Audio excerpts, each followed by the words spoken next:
चला गच्चीवरील बागेतील भाज्या तोडूया आणि आज भरपूर भाज्या मिळणार आहेत आणि कोणकोणत्या भाज्या तोडायला आल्यात ते पाहूया। तर आहे ना माझा कुंडीमधला जो शेवगा आहे ना बकेटमध्ये लावलेला त्याला सुद्धा छान शेवग्याच्या शेंगा लागलेल्या आहेत। इथे आळूसुद्धा छान आलेली आहे ग्रो बॅगमध्ये टबमध्ये। तर बऱ्याच कुंड्यांमध्ये मी ग्रो बॅगमध्ये ना आळू लावलेली आहे आणि इथे बकेटमध्ये ना शेवगा लावलेला आहे। तर मस्त असे शेवग्याला शेंगा लागलेल्या आहेत। तर आता त्याच्या आहे ना 2 शेंगा तोडायला तयार आहेत, तर त्या तोडून घेणार आहे। तुम्ही पाहू शकता एवढा उंच गेलेला आहे शेवगा आणि त्याला छान शेंगा आलेल्या आहेत। तर आता त्या शेंगा तोडून घेऊया, तुम्हाला जवळून पण दाखवते। छान शेंगा भरलेल्या आहेत, हे पहा। तर आता दोन्ही शेंगा मी तोडून घेणार आहे आणि एक आहे ना ती कोवळी आहे, तर ती नंतर तोडणार आहे, एक 4-5 दिवसानंतर।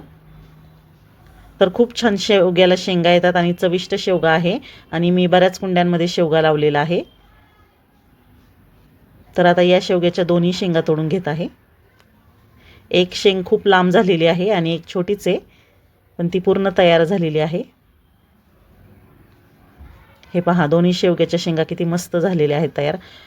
कुंडीमध्ये सुद्धा शेवगा येऊ शकतो, यावर बऱ्याच लेडीजचा विश्वास बसत नाही, पण मी नेहमी कुंडीमध्ये शेवगा लावते आणि शेवग्याच्या शेंगा सुद्धा तोडत असते। मागील माझे बरेच व्हिडिओ तुम्ही पाहिले नसतील तर ते पाहू शकता, त्याच्यामध्ये मी शेंगा तोडताना दाखवलेलं आहे आणि बऱ्याच शेंगा लागतात, एका कुंडीतल्या झाडाला सुद्धा भरपूर शेंगा येतात। तर आता इथे सुद्धा माझं जुनं झाड आहे, त्याला अजिबात पानं राहिलेली नाही, पण त्याला ही शेवग्याला एक शेंग आहे। आता ही सुकलेली नाही आहे, ही ताजी शेंग आहे, पण काय होतं खूप हवा येते ना गच्चीवरील बागेत, टेरेसवर खूप हवा असती, त्यामुळे ती शेंग आहे ना हेलकावे खाऊन आहे ना ती तशी सुकल्यासारखी दिसत आहे, साल निघले त्याचं। आता इथे कुंडीतलं आहे ना टोमॅटोचं सुद्धा झाड आहे, तर बऱ्याच वेळा तोडलेले आहेत टोमॅटो आणि आता आता जे काही उरले आहेत टोमॅटो लाल झालेले आहेत ते पण तोडून घेत आहे।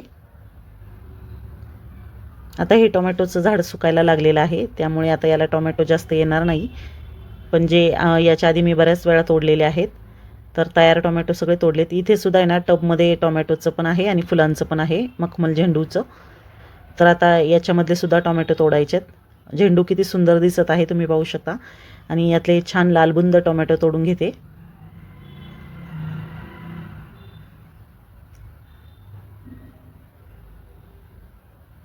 तर बरेच दिवस मी गच्चीवरील बागेतील व्हिडिओ शेअर केले नव्हते, म्हणजे मी शूट करून ठेवले मोबाईलमध्ये, पण एडिट करायला वेळच मिळाला नाही। तर आज मी हा व्हिडिओ शेअर करत आहे तुमच्यासोबत बऱ्याच दिवसानंतर। तर आता टोमॅटोसुद्धा तोडून घेतले, अजून कच्चे आहेत ते नाही तोडणार। इथे बीन्स पण आलेली आहे, फ्रेंच बीन्स असते ना ती, फरसबी, तर त्या कोवळ्याच आहे म्हणून तोडल्या नाही। आणि इथे शेजारीच ग्रो बॅगमध्ये मस्त कोबी आलेला आहे, आता हा लहान आहे म्हणून तोडलेला नाही। तर आता 2 शेवग्याच्या शेंगा आणि इथे 5 टोमॅटो घेतलेले आहेत तोडून। तर आता अजून काय मिळते ते पाहूया। तर इथे ना पावट्याचं आहे वेल, तर त्याचे तोडून घेऊया शेंगा। आता मोजक्या शेंगा आहेत याला, याच्या आधी बऱ्याच वेळा आलेले आहेत, ते तोडून घेतलेले आहेत। तर काही सुकलेले आहेत ना त्या मी बियांसाठी ठेवलेले आहेत। आता या वेलाला एवढ्या शेंगा मिळालेल्या आहेत।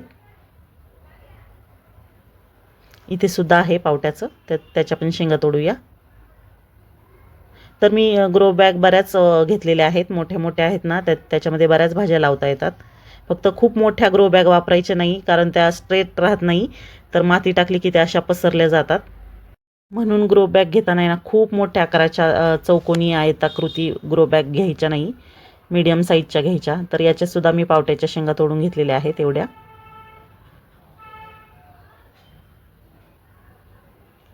तर आता शेवगा, टोमॅटो आणि पावटा तोडून झालाय, आता अजून काय मिळतंय ते पाहूया।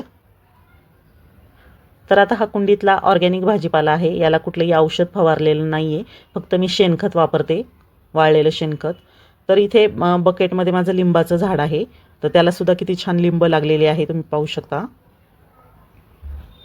तर आता यातली ना ही 2-3 पिवळी झालेली आहे, तर ती तोडून घेत आहे।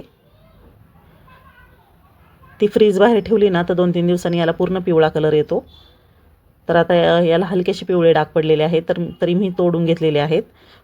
भरपूर रस असलेली पातळ सालाची ही लिंब आहेत, नेहमीच मी तोडत असते। आता इथे वालीचा वेल आहे, वालवर। हे पहा, कोवळ्या शेंगा आहे म्हणून तोडत नाही आहे, अजून याला मोठं होऊन द्यायचं आहे. तर बऱ्याच वेळा कुंडीमध्ये ना याच्या शेंगा भरपूर निघतात. मी नेहमीच लावत असते वालवर शेंगा किंवा याला घेवडासुद्धा म्हणतात. आता इथे पालकसुद्धा आहे, या मोठ्या ग्रो बॅगमध्ये लावली होती. तर बऱ्याच वेळा तोडलेली आहे. थोडीफार जी शिल्लक राहिली ती तशीच राहिलेली आहे. आणि इथे ना टबमध्ये आणि ग्रो बॅगमध्ये आळूची पानं लावलेली आहे. 3 ठिकाणी मी आळूची पानं लावलेली आहे. इथे पण पाहू शकता ग्रो बॅगमध्ये लावलेली आहे. छान वाढलेली आहेत आळूची पानं. आणि इथे मोठ्या ग्रो बॅगमध्ये मी धने पण टाकले होते, पुदिना पण लावला होता आणि जे कोंब आलेले कांदे असतात ना, तर ते खोवले होते. म्हणजे छान अशी कांदापात आलेली आहे. तर आता एवढी कांदापात काही खूप जास्त नाही आहे, पण जेव्हा फ्राईड राईस वगैरे चायनीज वगैरे करायचं असेल त्यावेळेस थोडीफार लागते ना कांदापात, तर मी इथून तोडून नेत असते किंवा कच्ची खाण्यासाठी पण छान लागते. आणि इथे गुलछडीचं आहे, छोट्या कुंडीमध्ये लावलेलं, त्याला कळ्या लागलेल्या आहेत. आणि इथे ना ढोबळी मिरचीचं होतं, तर ते आता चुकून राहिली होती ती तोडायची, तर ती आता पूर्ण पिकलेली आहे, तर बियासाठी ठेवलेली आहे मी.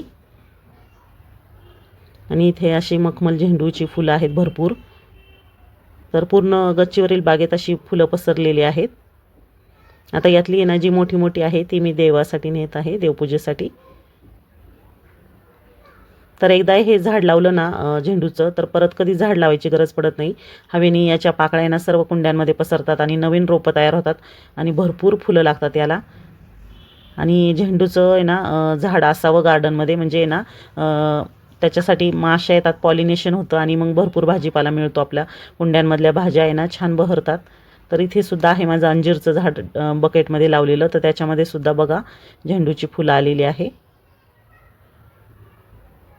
तर अंजीरला सुद्धा छान अंजीर आलेले आहेत. कुंड्यांमध्ये किंवा बकेटमध्ये सुद्धा फळझाडं येऊ शकतात, कारण ही कलमी झाडं असतात ना, तर याला लवकरच फळं येतात. आणि माझं हे गुलाबाचं झाड 4-5 वर्षापूर्वीचं आहे. त्याला मी जास्त उंच वाढू देत नाही. आणि इथे एकदम छोट्या पानांचा, छोट्या पाकळ्यांचा आहे ना कुंदा आहे.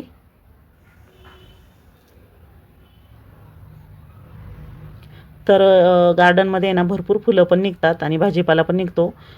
तर फुलं एवढी निघतात की विकत फुलं आणायची गरज पडत नाही, भरपूर फुलं निघतात. तर हा एक वेगळाच आनंद असतो स्वतः लावलेल्या झाडांना फुलं आली की ते तोडण्याचा आणि भाजीपाला तोडण्याचा. आणि सर्व काही ऑर्गॅनिक आहे, कुठलंही औषध फवारत नाही मी, त्यामुळे मला खूप छान आनंद मिळतो. मुळातच मी शेतकऱ्याची मुलगी आणि शेतकऱ्यांची सून आहे, त्यामुळे माझ्या माहेरी पण आणि सासरी पण शेती असल्यामुळे मला मुळातच शेतीची आवड आहे. पण इकडे गाव सोडून राहावं लागतं ना, त्यामुळे मग काय होतं, तिकडं शेती नसल्यामुळे मग मी माझ्या गच्चीवरील बागेत असं आहे ना भरपूर अशी फुलझाडं आणि भाजीपाला फळझाडं लावलेली आहे. तर माझा आहे ना छंद मी जोपासत आहे. खूप जास्त काही मिळत नाही यातून. तर हे छान असं आंबा कलरचं आहे ना जास्वंद आहे.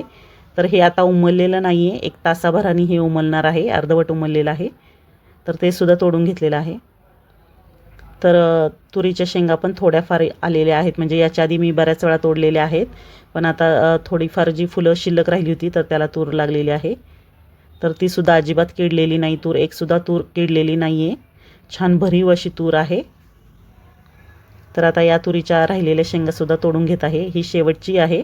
आता हे झाड तोडावं लागणार, कारण आता याला काही शेंगा येणार नाही आहे, वाळून जाईल.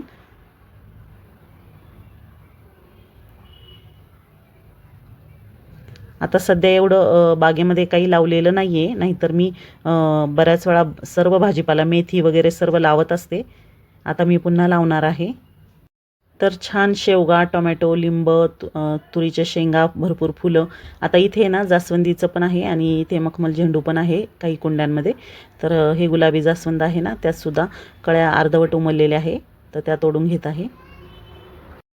अधूनमधून मी रेसिपी व्हिडिओसोबत माझे गच्चीवरील बागेतील व्हिडिओसुद्धा शेअर करत असते आणि गावाकडली आमची शेती, गावाकडले व्लॉगसुद्धा शेअर करत असते. तर तुम्हाला ते आवडत असतील तर तुम्ही नक्की पहा.